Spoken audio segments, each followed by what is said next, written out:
பெரிய சிந்தனையாளரு, பேப்பரும் பேனாவும். பேனா வேற உலக்க மாதிரி. கதை எழுதிக்கிட்டு இருக்கேன். நல்ல மூட்ல கதை எழுதும் போது இங்கு தீர்ந்து போனா கற்பனை தடப்பட்டுடும். அதுக்குத்தான் இந்த பேனா. அரை பாட்டில் போட்டிருக்கேன் இங்கு.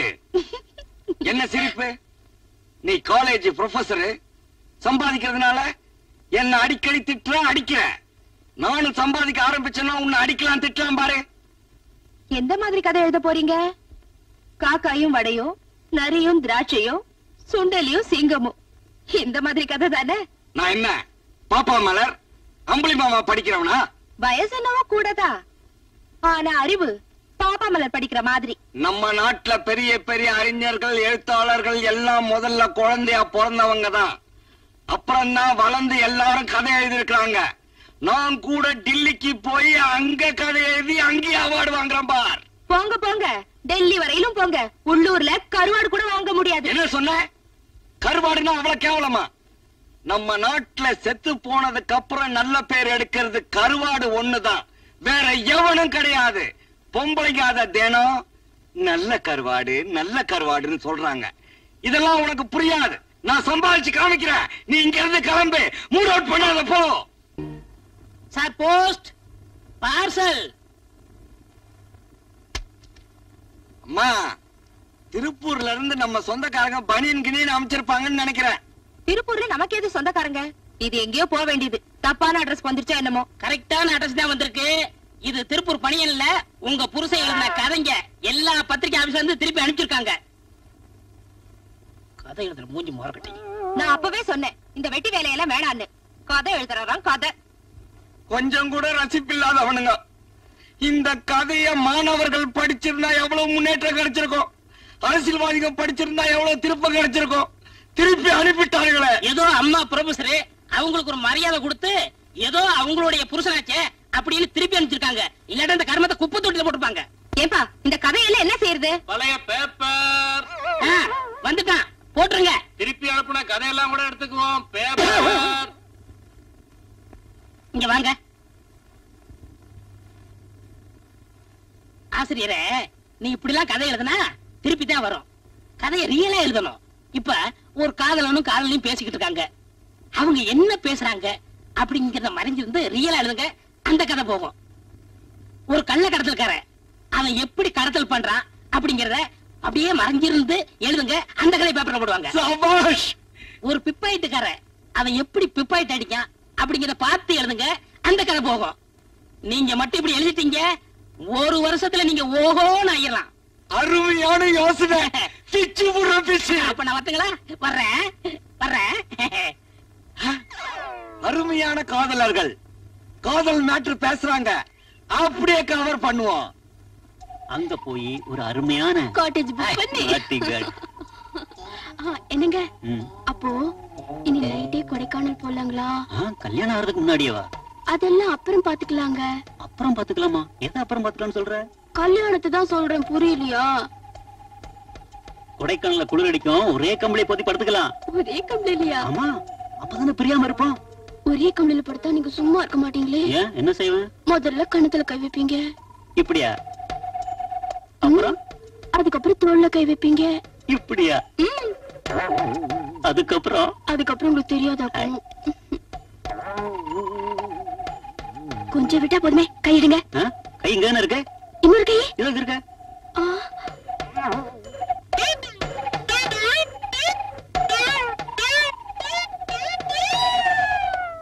உங்க கை என் தொடமேல பட்ட மாதிரி ஒரு நினைப்பு. ஓன் தொடமேல நான் ஏன் கையை வைக்கிறேன்? வேற எவனா வச்சிருப்பான். சரி, கொடைக்கானல் அப்புறம் பாத்துக்கலாம். இப்போ ஒரு முத்தம் கூட. ஐயே, இங்க எல்லாரும் பாக்குறாங்க, நான் மாட்டேன். பார்த்தா என்ன, நம்ம தான் கல்யாணம் பண்ணிக்க போறோமே. அதுக்குன்னு இடம் பொருள் இல்லையா? இங்க நான் கொடுக்க மாட்டேன். ஏய், சத்தம் இல்லாம ஒரு முத்தம் கூட. தம்பி, எல்லாம் சரிதான்.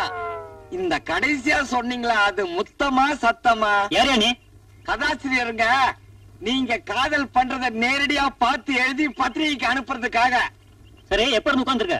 நீங்க கொடைக்கானல் போகணும்னு ஆரம்பிச்சீங்கல்ல அப்பத்துல இருந்து. ஏண்டா, நாங்க பேசுனதெல்லாம் கேட்டு கதை எழுதி புஸ்தகமா போடாமாங்க.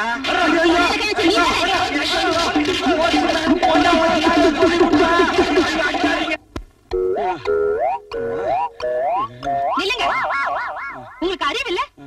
கதை எழுதுறாரா கதை? அந்த பொண்ணை யாரு நினைச்சுக்கிட்டு இருக்கீங்க? எங்க காலேஜ் ஸ்டூடெண்ட். அவ அவளை கட்டிக்க போறவன். காதல் கதை எழுதுற மூஞ்சியை பாரு. அந்த பொண்ணு என் ஸ்டூடெண்டா இருந்ததுனால இதோட தப்பிச்சீங்க. இல்லன்னா அடிச்சே கொண்டு இருப்பாங்க. இனிமே அந்த மாதிரி பண்ணுனீங்க, நானே என் கையால நிறுத்துங்க. கொண்டாடி போய் புருஷன் எடுத்து நிற்கலாமா? தப்பு இல்ல. ஏதோ தெரியாம நடந்து போச்சே, மன்னிச்சிருங்க. இவர் வந்ததுனால தப்பிச்சீங்க. பெட்ரூம் வாங்க, கவனிச்சுக்கிறேன். இங்க வாங்க. என்ன சார் ஆச்சு? இதுதான் ஆச்சு. என்ன? நீ காதல் ஜோடியை போய் நேரா பார்த்து எழுத சொன்னியா? 2 லவர்ஸ் பேசிக்கிட்டு இருந்தாங்க. நைசா கிட்ட போய் அந்த பையன் பேசுறதெல்லாம் முதல்ல எழுதுன. அப்புறம் அந்த பொண்ணு பேசுறதெல்லாம் எழுதுன. கடைசியில அவங்க ஏதோ குசு குசுன்னாங்க. அது கொஞ்சம் டவுட் வந்து, ஏங்க நீங்க கடைசியா சொன்னது முத்தமா சத்தமான்னு கேட்டேன். எவ்வளவு நேரமா இங்க இருக்கேன்னா, ஆரம்பத்துல இருந்தே இருக்கேன்னு. ஆரம்பத்துல இருந்து அடி வரைக்கும் போட்டு சாத்தி விட்டானுங்க. ஏன் சார், இத போய் யாராவது கேட்பாங்களா? ஏதோ ஒளிஞ்சிருந்து எழுதுறாமா, ஓடி அந்த அம்மன் இருக்காம இத போய் கேட்டிருக்கீங்களே, இதுக்கு அடிக்காம முத்தம் கொடுப்பாங்களா? சரி, அதை விடுங்க. அடுத்து கள்ள கடத்தக்காரவங்க, அவங்க எப்படி தங்க கடத்துறாங்க அப்படிங்கிறத ஒளிஞ்சிருந்து எழுதுங்க. கள்ள கடத்தல், அதுல முத்தமா சத்தமானு கேட்க வேண்டியது இல்லையா? இதுல கரெக்ட் பண்ணிடலாம். போஸ்ட்மேன், நீங்க சொல்றதெல்லாம் டேஞ்சராவே இருக்குதா? என்ன கள்ள கடத்தல் கதை தானே எழுதி சொன்னேன், அதுல என்ன டேஞ்சரு? நீங்க சொன்ன மாதிரியே கள்ளக்கடத்தல்காரங்களை தேடி கண்டுபிடிச்சு மறைஞ்சிருந்து எழுதிக்கிட்டே இருந்தேன். அவங்க என்ன பாத்துட்டாங்க. எங்க கிட்ட வந்து மறைஞ்சிருந்து எழுதுறியே, நீ சிஐடியா போலீஸான்னு கேட்டாங்க. நான் கதை எழுதுறவன்னு சொன்னேன். சரி, கதை எழுதி என்ன பண்ண போறேன்னு நானுங்க. உண்மை கதைன்னு புத்தகமா வெளியிட போறேன்னு. சரி, அதுல நாங்கெல்லாம் வருவோமான்னு கேட்டானுங்க. சத்தியமா வருவீங்கன்னு. உடனே 4 சாத்து உள்ள போட்டு அடிச்சுட்டானுங்க. ராத்திரியோட ராத்திரியா மாறு வேஷம் போட்டு தப்பிச்சு வந்தேன். யோ, இதெல்லாம் போய் அவங்கள்ட்ட சொல்லலாமா? நாளைக்கு அவங்கள புடிச்சிட மாட்டாங்க. அப்ப என்ன பண்ணலாம் போஸ்ட்மேன் சார்? ஒரு அருமையான செக்ஸ் கதை எழுதுங்க. அதுல யாரும் உங்களை ஒண்ணும் செய்ய முடியாது. எப்படி? இப்ப உங்க பொண்டாட்டி காலேஜுக்கு போயிட்டாங்க. நீங்க மட்டும் வீட்டுல தனியா இருக்கீங்க. ஒரு 16 வயசுல ஒரு பொண்ணு அஜல் அஜல் அஜல்னு நடந்து வரா. அந்த பொண்ணு வீட்டுல யாரும் இல்லைன்னு நினைச்சு அப்படி தாவணி எடுத்து நைசா விளக்குனா. அப்ப உங்க மூடு கலந்துக்கிருச்சு. நீங்க கிட்ட போனீங்க, பின்னாடி போய் கட்டி புடிச்சீங்க, பிறண்டீங்க, உருண்டீங்க. நீங்க விடவே இல்லை. அந்த பொண்ணு ஆவுன்னு சத்தம் போட்டா. நீங்க அந்த கற்பனையிலேயே ஊறி உச்ச கடத்துக்கு போயிட்டீங்க. இப்படி அந்த செக்ஸ் மேட்டரை ஸ்டோரி ஆக்கி வீட்டுக்குள்ளே எழுதிருங்க. வீட்டுக்குள்ளேயே தானே? இதுல அடிபுடி சண்டை ஒண்ணும் கிடையாது, வெளியாலும் கிடையாது. அசத்திடுறேன். இப்போது ஒழுங்கா செய்யுங்க. ஒரு ஊரில் ஒரு கணவனும் ஒரு மனைவியும் வாழ்ந்து கொண்டிருந்தார்கள். அந்த மனைவியோ அவள் கணவனை தினமும் வேலைக்காரன் போல் நடத்தி கொண்டிருந்தார். அதனால் கணவனோ அடங்கா பிடாரியாகிய தன் மனைவியை தன் வழிக்கு கொண்டு வர வேண்டும் என்று நினைத்தான். அப்பொழுது ஒரு நாள், என்ன கதவு திறந்து கிடக்குது? லைட் வேற இல்ல. இருட்டுல கதை எழுதுறாரா? அவள் அலுவலகத்தில் இருந்து எங்க வந்த போயிட்டாரு?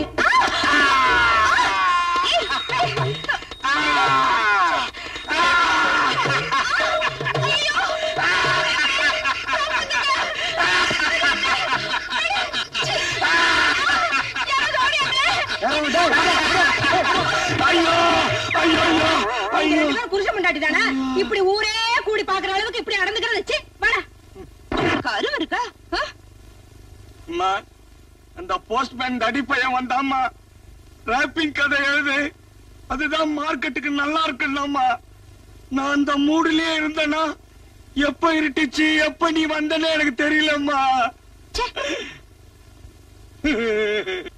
கற்பனை பண்ணி கதை எழுதுங்கன்னா நீங்க கற்பழிக்க முயற்சி பண்ணிருக்கீங்க. அதுவும் உங்க பொண்டாட்டிய. உலகத்திலேயே பொண்டாட்டிய கற்பழிக்க முயற்சி செஞ்சது நீங்க ஒரு ஆளா தான் இருக்கணும். அது இல்லப்பா, நான் ரொம்ப டீப்பா திங்க் பண்றேன்னா அப்படியே ஒன்றிடுறேன். அதனாலதான் இந்த ப்ராப்ளம். சரி, அதை விடுங்க. இந்த பிப்பாயிட்டுக்காரங்க இல்ல, அவங்கள பத்தி கதையா எழுதுங்க. ஐயோ, நமக்கு வேண்டாம்பா, ஆள விடு. நீ என்ன இப்படி சொல்லிட்டீங்க? பிப்பாயிட்டுக்காரங்க ஏன் பிப்பாயிட்டு அடிக்கிறாங்க? பல பேருக்கு வேலை இல்ல. கண்ணீர் கதைங்க, கண்ணீர் கதை. கண்ணீர் கதை. கண்ணீர் கதைன்னா நமக்கு தூள் இல்ல, நீ தூள். கூட்டம் நிறைய இருக்கு, பெரிய பெரிய பாட்டிங்கெல்லாம் வந்திருக்கு. சில்லறையோட நேரம் பார்த்து செமத்தியா பிக் பாக்கெட் அடிச்சிடணும். நம்ம தொழிலாளர் தான். வாடா. பிக் பாக்கெட் கோஷ்டி இவங்க தானா? இவங்களை ஃபாலோ பண்ணி இவங்க வாழ்க்கை வரலாற்றை எழுதிட வேண்டியதுதான்.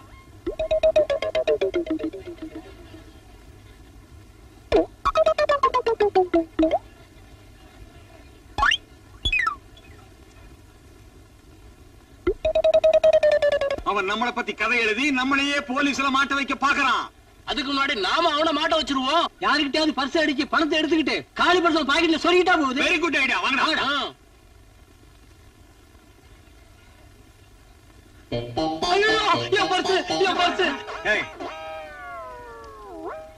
இந்த காலி பர்ஸ் அவன் பாக்கெட்ல வச்சிரு. அட என்னடா இப்படி இடிக்கிறீங்க? ஐயோ என் பர்ஸ காணுமே, என் பர்ஸ காணுமே சார், என் பர்ஸ காணு சார். எங்கயா பர்ஸ் பறி கொடுத்த? இங்கதான் சார். இவ்வளவு போலீஸ் பாதுகாப்பு இருக்கு, எவன் அடிச்சிருப்பான்? சார் சார், அங்க ஒருத்த நிக்கிறானே, எங்கெங்க கூட்டம் இருக்கோ அங்க எல்லாம் நிக்கிறான், ஒரு மாதிரியா பாக்குறான். ஒருவேளை அவனா இருக்குமோ? யார் யாரு தெரியல. டேய், என்ன ரொம்ப நேரமா இந்த பக்கம் சுத்திக்கிட்டு இருக்க? அது ஒண்ணு இல்ல சார், பிக் பாக்கெட் குறிப்பி எடுக்கலாம்னு எடுத்துக்கிட்டு இருக்கேன். பிக் பாக்கெட்டா? சார் என் பர்ஸ் தான் சார், அதே பர்ஸ் தான் சார். என்னையா எம்டியா இருக்கு? உள்ள பணம் வச்சிருந்தேன் சார், 500 ரூபாய் பணம் வச்சிருந்தேன் சார். இது என் பர்ஸ் இல்ல சார், யாரோ போட்டாங்க சார். என் பர்ஸ் இது சார். இதா என் பணம் தான் சார், அதே பணம் தான் சார், அதே நோட்டு தான் சார். அவன் போய் சொல்றான் சார், அது என் பணம் சார். அடுத்தவன் பர்ஸ் அடிச்சுட்டு அவன் பணத்தை உன் பாக்கெட்ல வச்சுட்டு உன் பணம் நான் சொந்தம் கொண்டாடுற சார். நீங்க புரியாம நீ பேசாத. என் பணம் சார். இன்னொரு தடவை இப்படி விளையாடுறீங்க சார். படிச்சு உள்ள தள்ள சார்.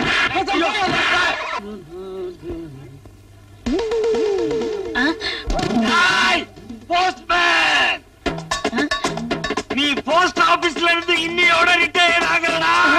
டேய் பண்ணி, அடிச்சு கறி பண்ணி சைனீஸ் ரெஸ்டாரண்ட்டுக்கு தரேன்டா. என் பொண்டாட்டி ஒரு நாளைக்கு அடிச்சாலும் ஒரு நாளைக்கு அடைப்பா. நீ என்னடா என்ன விதவிதமா அடி வாங்க வச்சிட்டியடா. ஊர்ல இருக்கிற ஒரு நல்ல அடிச்சா கூட நான் சந்தோஷமா வாங்கிட்டு இருப்பேன். ஆனா அத்தனை அயோக்கிய பசங்கிட்ட அடி வாங்க வச்சிட்டியடா.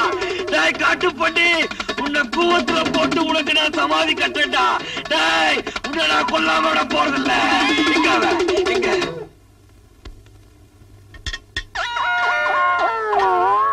உள்ளத்தான் போயிருப்பான்.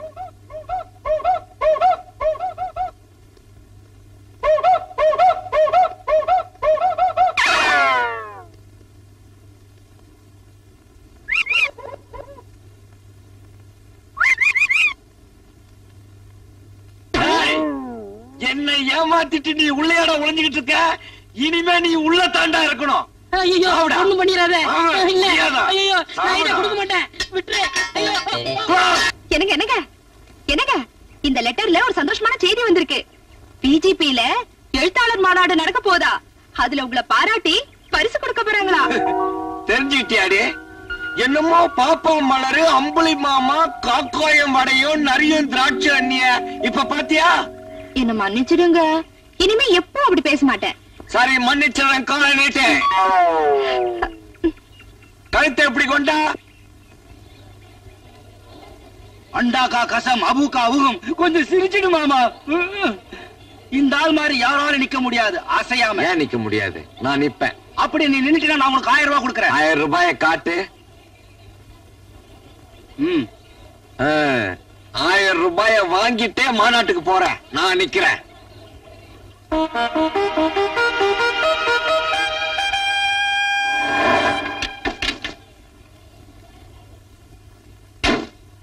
கமலா, பிஜிபிக்கே ஃபேமஸ். ஒரு ஆள் அசையாம சில மாதிரி நிப்பாரு, அந்த ஆளை வேடிக்கை பார்த்துட்டு போலாம் வாங்க. என்ன செஞ்சாலும் அசையவே மாட்டாருடி. கொஞ்சம் சிரிங்களேன், நான் உங்களே கட்டிக்கிறேன். நான் ப்ராமிஸ் பண்றேன் மாமா. சிரிங்க மாமா. ஐ லவ் யூ மாமா. சிரிங்க மாமா. ஓடி அந்த பக்கம். நீங்களா? இதான் மகாராணி கேவலமா?